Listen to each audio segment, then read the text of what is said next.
This video is made solely for educational purposes and consent has been obtained from all individuals whose details are visible in the video. The sole purpose of this video is to guide and educate colleagues in the Bhubav League department under the government of Madhya Pradesh. नमस्कार। इस video में हम देखेंगे कि BLO app में किस तरह आकर EF form distribute and collect करने हैं। तो सबसे पहले आपको अपने बीएलओ ऐप में आ जाना है। यहाँ पर आपको नीचे आकर ये एसआईआर वाला ऑप्शन जो है इसे क्लिक करना है। क्लिक करने के बाद आपको लैंग्वेज चूज़ करनी है। इसके बाद आपके सामने दो ऑप्शन आएंगे, EF distribution tracker and fill enumeration form. Tracker वाले ऑप्शन में आप फॉर्म्स लोगों को देंगे, यानी जब आप किसी व्यक्ति को, किसी वोटर को आप फॉर्म दे रहे हैं तो आपको ट्रैक में आकर उसको ट्रैक कर देना है। जैसे कि ये अगर कोई व्यक्ति है, इसको मैंने जैसे ईएफ डिस्ट्रीब्यूटेड दबाऊंगा तो यानी इसको डिस्ट्रीब्यूट हो चुका है। इस तरह से आप चाहे तो क्यूआर कोड स्कैन करके भी डायरेक्टली कर सकते हैं। इसके बाद जब आप बहुत वोटरों को ईएफ फॉर्म डिस्ट्रीब्यूट कर चुके हैं, अब आप उसके बाद कलेक्शन के लिए जाएंगे। जब उनसे प्राप्त करने के लिए जाएंगे प्रपत्र को, तो आप फिल इन्यूमरेशन फॉर्म क्लिक करेंगे। इसे क्लिक करने के बाद आपके सामने इस तरह से कुछ खुलकर आएगा। आप जो ये फॉर्म फिजिकल है पेपर पर, उसमें क्यूआर कोड बना होता है, तो आप यहाँ पर ये स्कैन क्यूआर कोड जो लिखा हुआ है इसे आप क्लिक करेंगे और क्यूआर कोड को स्कैन करेंगे और उस व्यक्ति की डायरेक्ट जानकारी खुलकर आपके सामने इस तरह से आ जाएगी। इसके बाद आप क्या मान लीजिए ये जो व्यक्ति हैं कालिया, इनका हमें इन्यूमरेशन फॉर्म भरना है। तो अब यहाँ पर आपको दो ऑप्शन दिख रहे हैं, फिल फॉर्म और दूसरा मार्क अनकलेक्टेबल। तो फिल फॉर्म और मार्क अनकलेक्टेबल में क्या डिफरेंस है? मार्क अनकलेक्टेबल उन लोगों का करना है जिनको आपने फॉर्म डिस्ट्रीब्यूट तो किया था, परंतु किन्हीं कारणवश आप उनसे फॉर्म कलेक्ट नहीं कर पा रहे। अब इसे क्लिक करेंगे अगर, तो ऑप्शंस आपके सामने आते हैं मार्क अनकलेक्टेबल में कि ये ऑलरेडी कहीं और एनरोल्ड है, यानी यह वोटर किसी और जगह पर जाकर एनरोल हो चुका है। दूसरा डेथ, यानी कि ये मृत है। तीसरा परमानेंटली शिफ्टेड, यानी यह वोटर परमानेंटली कहीं और पलायन कर चुका है, कहीं और जा चुका है। चौथा अनट्रेसेबल या एब्सेंट, यानी कि यह वोटर अनट्रेसेबल है या इसका पता लगाया नहीं जा पा रहा है, और या फिर एब्सेंट है, अनुपस्थित है, मिल नहीं रहा है। और जो ये और विवरण है वो आप डिटेल में यहाँ डाल सकते हैं। जैसे कि पलायन कर गया है तो आप लिख सकते हैं परमानेंटली शिफ्टेड टू, और फिर उस जगह का नाम आप ग्राम वालों से जानकारी जुटा सकते हैं कि वो कहाँ किस जगह चला गया है। चाहे तो उस व्यक्ति से फ़ोन पर बात कर सकते हैं कंफर्म करने के लिए, और यहाँ पर डाल सकते हैं रीज़न अपना। इसके बाद आपको फॉर्म, जो इन्यूमरेशन फॉर्म है, अगर कोई पलायन कर गया है या मृत है या कुछ भी कारण से आप अनकलेक्ट कर रहे हैं, तो उसके फॉर्म की आपको यहाँ पर फ्रंट साइड और बैक साइड की फ़ोटो अपलोड करनी है, और उस फॉर्म पे कारण स्पष्ट लिखा होना चाहिए कि किन कारणों से आप उसको अनकलेक्ट कर रहे हैं।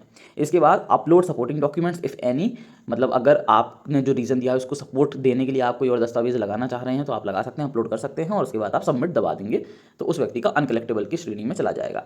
दूसरा जो ऑप्शन है वो है फिल फॉर्म। अगर वो व्यक्ति को आपने ये फॉर्म डिस्ट्रीब्यूट किया था और अब आप कलेक्ट कर रहे हैं तो आप फिल फॉर्म दबाएंगे, यानी वो व्यक्ति वहाँ आपको मिला है। अब यहाँ पर ऊपर तीन श्रेणियाँ आपको दिख रही हैं। पहला है बीएलओ मैप्ड, दूसरा है सिस्टम सजेस्टेड, और तीसरा है सर्च। बीएलओ मैप्ड यानी जिन वोटर्स को बीएलओ ने मैप किया था, या तो खुद से ही कर दिया 2003 में, वो खुद मिल गए थे, या फिर वो वोटर ना मिलके उनके पिताजी या माताजी कोई हमें 2003 में मिला था और हमने उनसे उन वोटर्स को मैप कर दिया था। तो इस तरह के जो वोटर्स हैं वो बीएलओ मैप्ड श्रेणी के अंतर्गत आपको दिख जाएंगे। ऊपर 2025 की डिटेल्स दिखेंगी और नीचे name exist in last SIR electoral roll 2003, यानी 2003 में जो उनकी जानकारी जिससे उनको मैप किया गया है वो दिखेंगी। जैसे ये जो व्यक्ति हैं ये हमें खुद मिल गए थे 2003 की एसआईआर सूची में, तो हमने इन्हीं की जानकारी से इनको मैप कर दिया था। अब अगर मान लीजिए कोई ऊपर बच्चे का नाम हो जो 2025 में जुड़ा है और नीचे उनके पिता का होगा क्योंकि उनके पिता से उनको मैप किया गया, इसके बाद आपको कर देना है वेरीफाई एंड कंटिन्यू। ये हो गया सिंपल। अब मान लीजिए कोई है वोटर जिसका बीएलओ द्वारा मैपिंग नहीं की जा पाई है, तो आप सर्च ऑप्शन में आएंगे। सर्च ऑप्शन में आने के बाद यहाँ पर आपको तीन श्रेणियाँ दिख रही हैं सर्च इलेक्टर इन 2003 के अंतर्गत। पहला, क्या वॉज इलेक्टर देयर इन 2003, क्या यह वोटर 2003 में स्वयं मौजूद था, तो आप इसे क्लिक करेंगे। दूसरा, इज इलेक्टर प्रोजेनी ऑफ 2003 इलेक्टर, क्या यह जो वोटर है जिसकी डिटेल ऊपर दिख रही है 2025 में, क्या यह वोटर 2003 में मौजूद किसी व्यक्ति का प्रोजेनी है, यानी बेटा, बेटी या उससे जुड़ा हुआ है? अगर हाँ तो आप दूसरे वाले ऑप्शन को चुनेंगे। तीसरा है इलेक्टर has not shown any link या मैपिंग विद लास्ट एसआईआर, यानी कि यह जो वोटर है इसकी कोई भी लिंक, कोई भी मैपिंग लास्ट एसआईआर में नहीं की जा पाई है, तो आप ऑप्शन 3 चुनेंगे। ऑप्शन जैसे ही आप पहला वाला चुनेंगे इस तरह से खुलकर आ जाएगा। आपके में हो सकता है ये बाय डिफ़ॉल्ट सिलेक्शन है, ये जो आप बैगनी कलर का देख रहे हैं, तो search by location and family इस तरह से भी सर्च कर सकते हैं, या फिर आप search by AC part serial number इससे भी कर सकते हैं। ये जानकारी आपको बीएलओ से मिल जाएगी, संबंधित व्यक्ति के क्षेत्र मतदान केंद्र के बीएलओ से। तो यहाँ से आप कर सकते हैं। अगर प्रोजनी वाला है, किसी प्रोजनी से जुड़ा हुआ था, तो भी इसी ऑप्शन से आप सर्च कर सकते हैं, search by AC part and serial number, यानी विधानसभा क्षेत्र का नाम, क्रमांक, मतदान केंद्र का नाम, क्रमांक और उसका भाग संख्या और उसका सरल क्रमांक में संख्या, इसके बेस पे आप उसको सर्च कर सकते हैं। अब बीएलओ मैप्ड है अगर सिंपली, तो आप क्या करेंगे, वेरीफाई कंटिन्यू दबाएंगे। इसके बाद ये पूछेगा do you want to enter the details of the relative of the elector, क्या आप इस वोटर के रिलेटिव की जानकारी डालना चाहते हैं।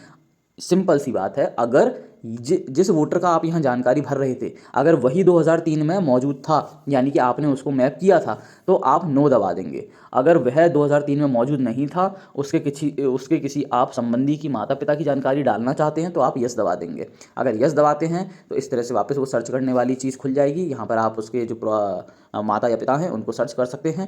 नो दबाते हैं तो डायरेक्टली आपका जो ईएफ फॉर्म की डिटेल्स भरने के लिए है वो ऑप्शन आपके सामने आ जाएगा। अब जो आपने फिजिकल जो पेज है आपके पास ईएफ फॉर्म का, उसमें जो डिटेल भरी हुई है, date of birth, Aadhaar number, mobile number, पिता का नाम, माता का नाम और पति या पत्नी का नाम, फिर इसके बाद नीचे यहाँ आ जाएगा डिटेल्स ऑफ द इलेक्टर, यानी ये जो वोटर है इसका लास्ट जो पिछला एसआईआर था उसमें क्या डिटेल्स थी वो दिखाई देंगी यहाँ पर। फिर अपलोड ईएफ फॉर्म जो आपने भरा हुआ है उसका जो फ्रंट साइड है उसकी फ़ोटो लेके आप अपलोड करेंगे और पीछे वाले हिस्से की फ़ोटो लेके अपलोड करेंगे। तीसरा, अगर इस वोटर ने इस बार हमको एसआईआर की सर्वे में ये जो हम ईएफ फॉर्म भर रहे हैं इसमें अगर अपनी लेटेस्ट रंगीन फ़ोटो दी हुई है अपलोड करने के लिए, अपडेट करने के लिए, तो हम उस फोटो को यहाँ पर अपलोड क्लिक दबाएंगे। यहाँ पे पूछेगा फ्रंट कैमरा से लेना है या बैक कैमरा से लेना है। आप चाहे तो फ्रंट कैमरा सेल्फी कैमरा से खींच सकते हैं, या फिर आप बैक कैमरा से उसकी फ़ोटो की फ़ोटो ले सकते हैं, बैक कैमरे से भी फ़ोटो ले सकते हैं। ये जो फेस का टेम्पलेट बनाया है इसके बीच में आपको उस व्यक्ति का फेस जो है वो फिक्स करना पड़ेगा, सेंटर करना पड़ेगा, और नीचे कैप्चर बटन आएगा जो कि बहुत ही फ्रैक्शन ऑफ सेकंड के लिए आता है। जैसे ही फेस सेंटर होता है, जैसे ही फेस सेंटर से हट जाएगा तो वो हट जाता है, तो आपको एकदम अपने हाथों को स्थिर रखना पड़ेगा और जल्दी से कैप्चर बटन दबाना होगा उस फोटो को कैप्चर करने के लिए।